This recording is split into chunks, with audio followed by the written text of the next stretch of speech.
BSc part 2 paper 3 electronics lecture number 2। सर्वप्रथम परिपथ विश्लेषण से संबंधित कुछ पदों की परिभाषाओं के बारे में याद करेंगे। इनको उपयोग में लेते हुए फिर हम किरचॉफ के नियमों के ऊपर चर्चा करेंगे। सबसे पहली जो परिभाषा है वो है जाल, जिसको हम अंग्रेजी में नेटवर्क कहते हैं। नेटवर्क वो होता है कि विभिन्न शक्ति स्रोतों तथा अवयवों जैसे कि प्रतिरोध, संधारित्र, प्रेरकत्व, डायोड, ट्रांजिस्टर आदि के संयोजन से बने परिपथ को हम जाल कहते हैं। जाल दो प्रकार के होते हैं। एक है सक्रिय जाल, जिसको हम एक्टिव नेटवर्क कहते हैं। एक्टिव नेटवर्क वह नेटवर्क है या वह जाल है जिसमें शक्ति स्रोत उपस्थित होता है। उसी प्रकार निष्क्रिय जाल वह जाल है जिसमें शक्ति स्रोत उपस्थित नहीं होता है। इसको हम पैसिव नेटवर्क भी कहते हैं। दूसरी परिभाषा है शाखा, जिसको हम ब्रांच कहते हैं। किसी भी जाल का वह भाग जिसमें धारा का मान नियत होता है उसे हम जाल की शाखा कहते हैं और अंग्रेजी में इसको ब्रांच कहते हैं। तीसरी जो डेफिनेशन है वो है संधि, जिसको हम नोड कहते हैं। नोड जाल की किसी भी जाल का वह बिंदु है जिस पर दो या दो से अधिक शाखाएं मिलती है। चौथा डेफिनेशन है लूप। विद्युत जाल में यदि कोई बंद परिपथ होता है तो उसे हम लूप कहते हैं, जैसे कि इस चित्र में दर्शाया गया है। ये एक लूप है, ABCDE एक लूप है, BCDE एक लूप है और ABCDEF भी एक लूप है। पांचवा डेफिनेशन है पाश, जिसको हम मैश कहते हैं। सबसे सरल जो बंद लूप होता है इसको हम पाश कहते हैं। इन डेफिनेशंस के अंतर्गत एक डेफिनेशन और आती है जिसको हम कहते हैं रेखीय तथा द्विपार्श्विक प्रतिबाधाएं, लैटरल और बाइलैटरल इम्पीडेंसेस। यदि किसी प्रतिबाधा से प्रवाहित धारा जिसके बीच उत्पन्न विभव अंतर समानुपातिक हो, इस प्रकार के प्रतिबाधा को रेखीय प्रतिबाधा कहते हैं या लीनियर इम्पीडेंस भी कहते हैं। अगला है द्विपार्श्विक या बाइलैटरल इम्पीडेंस। यदि किसी परिपथ से प्रतिबाधा से बहने वाली धारा की दिशा को यदि हम उल्टा कर देते हैं, यदि स्रोत को उल्टा करने के बाद धारा का मान अपरिवर्तित रहे तो उस टाइप की प्रतिबाधा को हम द्विपार्श्विक प्रतिबाधा कहते हैं। इस बेसिक बैकग्राउंड के बाद में अब हम आते हैं किरचॉफ के नियमों के ऊपर। जैसे कि हम जानते हैं किरचॉफ के मुख्यतः दो नियम हैं।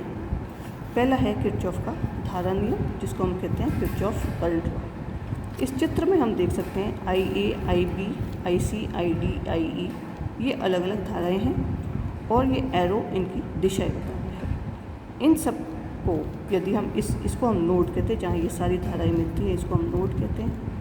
इस नोड पर सभी धाराओं का जो बीजगणितीय योग है वह शून्य होना चाहिए, जैसे कि ये समीकरण हमें बता रहा है।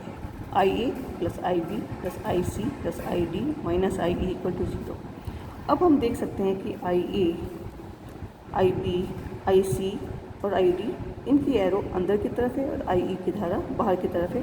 इसीलिए इसमें जो पोलैरिटी दे रखी है ये पॉजिटिव है और ये नेगेटिव है। इनका बीजगणितीय योग 0 होता है। मतलब किसी भी, ये इसको हम नोड कहते हैं, किसी भी नोड पर जो जाने वाली धाराएं हैं और आने वाली धाराओं का बीजगणितीय योग 0 होना चाहिए।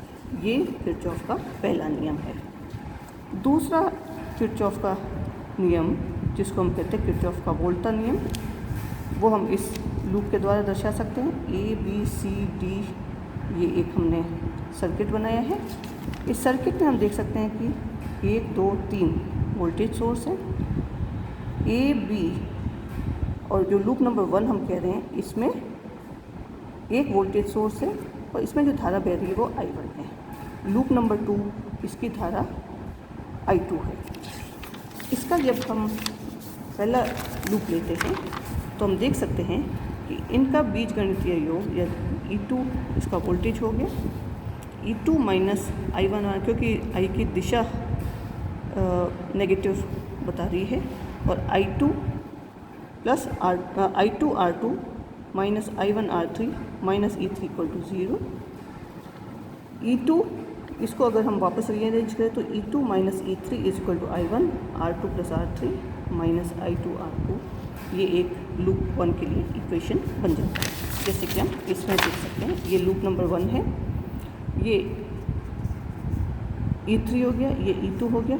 इसकी धारा की दिशा ऐसे जा रही है और I2 की दिशा इस तरह से। जो I1 धारा है वो इस दिशा में, I2 धारा विपरीत दिशा में, इसकी उनकी पोलैरिटी रिवर्स है। उसी प्रकार लूप 2 के लिए E1 minus I2R1 minus I2R2 plus I1R2 minus E2 is equal to 0। E1 minus E2 is equal to, इसको रीअरेंज जब करते हैं, E1 minus E2 is equal to 0 minus I1R2 plus R1 plus R2 into I2। ये equation rearrange करने पे हमें प्राप्त होता है। ये एक एग्जांपल के तौर पे हमने लिया है।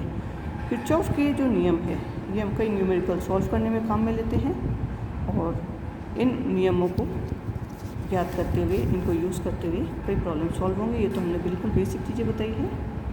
आगे अगली क्लास में। Thank you.